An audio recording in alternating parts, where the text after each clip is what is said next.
Apa sih yang harus kita lakukan kalau anak kita sudah terlanjur kecanduan gadget? Yuk kita check out video ini. Thank you, Mama.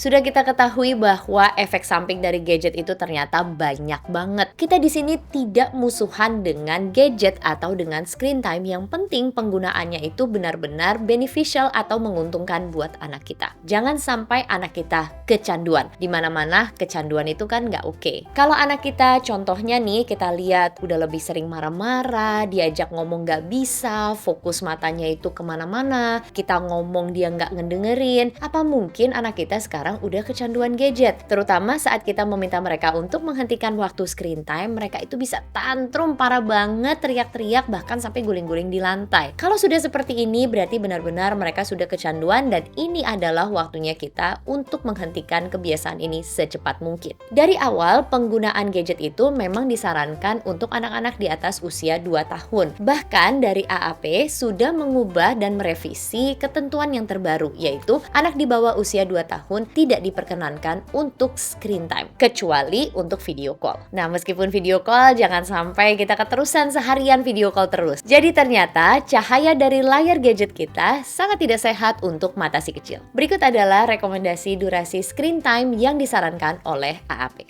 Nah, yang mau saya ingatkan adalah bukan hanya durasi yang penting, tetapi frekuensi nonton atau keseringan nonton juga sebetulnya penting banget kita perhatikan. Jadi jangan sampai anak kita nontonnya itu ternyata totalnya sih kira-kira sekitar 2 jam per hari. Tetapi dia nontonnya itu per kali bisa 5-10 menit, yaitu kita menggunakan gadget seakan-akan sebagai obat bosan. Kalau kita menggunakan gadget sebagai obat bosan, ini akan membuat anak kita sangat-sangat tidak kreatif. Karena seakan-akan kalau dia lagi rewel, lagi nangis, lagi bosan, mama dan papa langsung mengeluarkan HP. Ini adalah kebiasaan yang wajib kita hentikan karena ini akan membuat emosi yang sangat-sangat tidak stabil untuk anak kita. Anak kita seakan-akan tidak tahan dengan rasa bosan dan dia jadinya ingin mencari stimulasi terus-menerus. Stimulasi dari gadget yang terus-menerus ini seringkali membuat anak kita hiperaktif. Ini dikarenakan saat dia menonton, stimulasi dari cahaya, stimulasi dari gerakan, stimulasi dari suara atau dari musik itu benar-benar memang dibuat semenarik mungkin yang membuat anak kita itu jadi kecanduan. Karena dia happy banget di dunia gadgetnya, dia merasa bahwa dunia nyatanya ini sangat-sangat membosankan. Maka itu kita lihat anak yang kecanduan gadget benar-benar seakan-akan tidak bisa diam. Karena dia merasa dia bosan di dunia yang asli ini. Jadi bagaimana nih harus kita hentikan kecanduan gadgetnya si kecil? Yang pertama, kalau kita mau membuat peraturan apapun, pastikan peraturan tersebut bukan peraturan yang abu-abu atau peraturan yang membingungkan. Contohnya, yaudah deh nggak apa-apa dia nontonnya saat lagi makan aja. Nah itu yang seringkali membuat anak kita menjadi bingung. Karena menurut dia sekalinya sudah bisa nonton, kenapa tontonan tersebut harus dihentikan? Kenapa dia jadinya tidak bisa memegang gadget tersebut? Ini yang seringkali membuat anak marah. Jadi setiap kali kita membuat peraturan, buatlah peraturan hitam atau putih. Boleh atau enggak. Nomor 2, kita kalau menghentikan gadget itu minimal kita harus menghentikan selama 3 minggu berturut-turut. Please banget mama dan papa wajib konsisten. Jadi jangan sampai kita terus-terusan memegang gadget dan kita menggunakannya terlalu lama di depan si kecil. Bahkan lebih bagus lagi kalau gadgetnya itu kita singkirkan sama sekali. Kita taruh aja di laci, di kamar, pokoknya jauh banget dari anak kita, nggak kelihatan. Karena kalau anak kita melihat gadget tersebut, dia pasti akan marah, dia pasti akan ngomel kenapa dia nggak boleh nonton.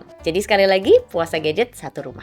Nomor 3, setelah dia benar-benar puasa gadget 100%, setelah 3 minggu nih, baru kita mulai menerapkan peraturan atau rules dan regulationnya. Jadi contohnya, kita ingin anak kita nonton 2 kali sehari. Jadi dia akan nonton sore dan malam, atau siang dan sore. Kita usahakan medianya itu benar-benar berkualitas. Jadi sekali lagi, jangan sampai dia scrolling sosmed karena benar-benar bukan usianya. Kalau dia scrolling terus, ini jadinya medianya tidak efektif untuk belajar. Nomor 4 adalah kita wajib menggantikan waktu yang biasanya dia main gadget atau scrolling sosmed menjadi aktivitas belajar. Jangan sampai kita berharap anak kita akan duduk diem-diem leyeh-leyeh aja. Nggak mungkin, dia pasti akan lari-larian dan dia pasti akan marah, akan tantrum karena dia juga merasa bosan. Karena sebelum ini dia tidak terbiasa dengan rasa bosan itu. Jadi yuk kita harus mencari permainan yang lebih seru buat anak kita kita dan sekalian mengajarkan ilmu baru buat si kecil. Contohnya kita bacakan buku, main masak-masakan, main puzzle, main Lego, main sensory play. Banyak sekali ide-ide mainan yang bisa banget kita lakukan dengan si kecil supaya anak kita nggak kangen gadget lagi. Kalau kita melihat anak kita ternyata keterlambatan bicara, itu ada banget nih hubungannya dengan penggunaan gadget yang berlebih. Kalau mau belajar lebih banyak lagi,